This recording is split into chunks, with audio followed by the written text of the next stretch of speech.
যে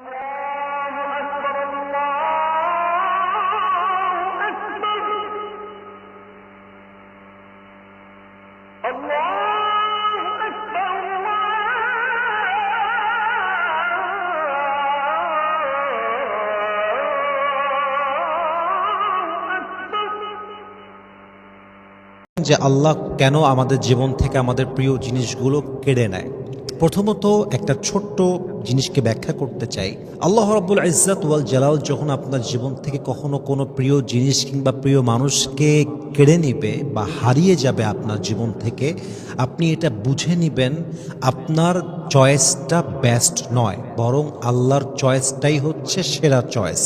মানুষ কখনো কখনো কোনো এমন জিনিসকে সবচেয়ে বেশি প্রিয় মনে করে যা তার জন্য ভবিষ্যতে ক্ষতিকর হতে পারে, এবং মানুষ কখনো কখনো এমন জিনিসকে ইগনোর করতে পারে যা তার জন্য ভবিষ্যতে কল্যাণ হতে পারে। আশা করছি পয়েন্টটা ক্লিয়ার হয়েছে। আর একটু ব্যাখ্যা করছি। আল্লাহ তাআলা বলেছেন, ওয়াসা আন তাকরাহু শাইআন ওয়া হুয়া খায়রুল লাকুম ওয়াসা আন তুহিব্বু শাইআন ওয়া হুয়া শাররুল লাকুম। এই একটা আয়াতে আপনার সমস্ত প্রশ্নের উত্তর আপনি পেয়ে যাবেন। আল্লাহ তাআলা বলছেন, কখনো কখনো তোমার জীবনে এমন হয় যে তুমি তোমার মন থেকে you like something and you think that this is the perfect and best option for you.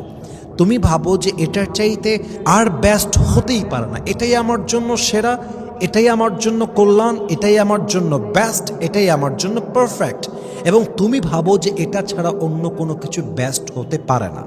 এবং মাঝে মাঝে এমন মনে হয় যে এটা আমার জন্য সেরা নয়, এটা আমি চাই না, এটা আমার জন্য পারফেক্ট নয়। কিন্তু আল্লাহ তাআলা বলছেন, যা তুমি অপছন্দ করো তা তোমার জন্য কল্যাণকর হতে পারে, যা তুমি পছন্দ করো তা তোমার জন্য অকল্যাণকর হতে পারে, কারণ আল্লাহু ইয়ালামু ওয়া আনতুম লা তা'লামুন। Your knowledge is limited, but my knowledge, that means Allah's knowledge, is not limited. আল্লাহ বলছেন তোমার জ্ঞানটা একদম সীমিত জ্ঞান। তুমি আজকে দেখতে পাচ্ছ, কালকের খবর তোমার জানা নাই।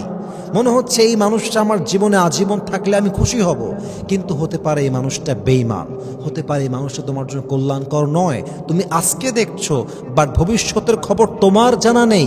ভবিষ্যতের খবর জানে একজন, বলেন সবাই, তিনি কে? এজন্য অলওয়েজ মাথায় রাখবেন যে আপনি হারিয়ে ফেলেছেন, যা আল্লাহ আপনার থেকে কেড়ে নিয়েছে। আপনি ভাবছেন এটা বেস্ট, কিন্তু আপনি যদি ভাবতে পারেন আল্লাহ যা রাখবে সেটাই বেস্ট, আল্লাহ যা নিয়ে যাবে এটা আমার জন্য কল্যাণকর নয়, এই একটা ছোট্ট ইমানের পয়েন্ট আপনার কষ্টকে 100-তে 100 ভাগ কমায় দিবে। ঠিক কিনা বলো সবাই আপনারা? 2 নম্বর পয়েন্ট মাথায় রাখবেন, আল্লাহ কখনো আপনার জীবন থেকে প্রিয় মানুষ কিংবা প্রিয় জিনিসকে কেড়ে নেয় কিংবা আপনার জীবন থেকে এটা হারিয়ে যায়, কারণ আল্লাহ আপনার অন্তরকে পরিশুদ্ধ করতে চায়। অনেক সময় আমাদের জীবন থেকে প্রিয় মানুষ হারিয়ে গেলে, প্রিয় জিনিস হারিয়ে গেলে আমরা আল্লাহর নিকটবর্তী হয়ে যাই, আমরা আল্লাহকে চিনতে শুরু করি, আল্লাহর জন্য আমাদের হৃদয়ে ভালোবাসা তৈরি হয়ে যায়, আল্লাহর প্রতি আমাদের মায়া তৈরি হয়ে যায়। অতএব যদি কখনো আপনার জীবন থেকে প্রিয় জিনিস কিংবা প্রিয় মানুষ হারিয়ে যায়, মাথায় রাখবেন এটা আল্লাহ নিয়েছে একটাই কারণ আল্লাহ চায় আপনি তার সবচাইতে কাছের বন্ধু হয়ে যান। সুবহানাল্লাহ পড়বেন না আপনারা সবাই? 3 নম্বর একটা কারণ হতে পারে, আল্লাহ আপনাকে টেস্ট করছেন, আল্লাহ আপনাকে পরীক্ষা করছেন যে আমি আমার বান্দার থেকে তার সবচেয়ে প্রিয় জিনিস কেড়ে নেওয়ার পরে আমার বান্দার রিয়াকশনটা কি হয়। যেমনটা কোরআনে আল্লাহ তাআলা বলেছেন, ওয়ানাবলুওয়ান্নাকুম বিশাইইম মিনাল খাউফ ওয়াল জুই ওয়া নাকসিম মিনাল আমওয়ালি ওয়াল আনফুসি ওয়াস সামারাত। আল্লাহ বান্দাকে সব দিক থেকে পরীক্ষা করবে, জানের পরীক্ষা, মালের পরীক্ষা, সম্পদের পরীক্ষা, ক্ষুধার পরীক্ষা, পরীক্ষার শেষ নেই। কিন্তু আল্লাহ দেখতে চায় যে আমার বান্দার রিয়াকশনটা কেমন হয়। আমার বান্দা কি অস্থির হয়ে যায় না ধৈর্যশীল হয়? আমার বান্দা কি আনগ্রেটফুল হয় না গ্রেটফুল হয়? আমার বান্দা যদি ধৈর্যের সাথে শুকরগুজার হয়ে বলতে পারে, আল্লাহ তুমি যা নিয়েছো তাতে খুশি, আল্লাহ তুমি যা দিবা তাতে আমি খুশি। আল্লাহ বলছে, অবশ্যির সাবিরিন, আমার সেই বান্দাকে তোমরা জান্নাতের সুসংবাদ শুনিয়ে দাও। সুবহানাল্লাহ পড়বেন না আপনারা সবাই? এজন্য আল্লাহ আপনার জীবন থেকে কখনো কখনো প্রিয় জিনিসকে উঠিয়ে নেয়, প্রিয় জিনিস হারিয়ে যায়, আল্লাহ কেড়ে নেয়, because he wants to see how you react.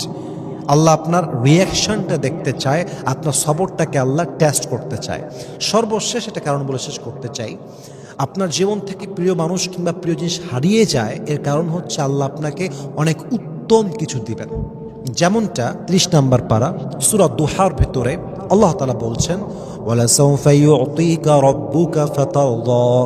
Whatever you have lost in your life doesn't matter. Put your trust on your Lord. Indeed, Allah will give you something that will definitely make yourself happy.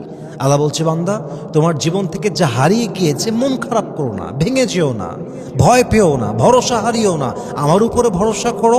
তুমি তোমার অতীতে যা হারিয়েছো তার চাইতে 1000 গুণ বেশি উত্তম আমি আল্লাহ তোমাকে দান করবো। সুবহানাল্লাহ পড়বেন না আপনারা সবাই?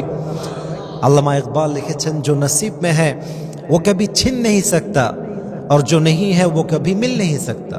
जो चला गया तुम्हारी जिंदगी से उस पर तुम्हें सब्र आना चाहिए और जो आएगा उस पर तुम्हें शुक्र आना चाहिए। रब की फैसले अकल से तोड़े नहीं जाते, ये दिल के यकीन और ईमान से समझे जाते हैं। जो बुरा वक्त है वो भी लिखा हुआ है, जो अच्छा वक्त है वो भी लिखा हुआ है। तुम कहते हो कि अगर मेरी जिंदगी में बुरा वक्त आएगा तो मैं क्या करूंगा, और मैं तुम्हें कहता हूं कि खुदा पर यकीन रखो, बुरा वक्त ही कभी नहीं आएगा। व्हाट एन अमेजिंग वर्ड्स, माशाআল্লাহ। উনি বলছেন যে কপালে যা আছে হারিয়ে যাবে না, আর যা নাই তা কখনো আসবে না।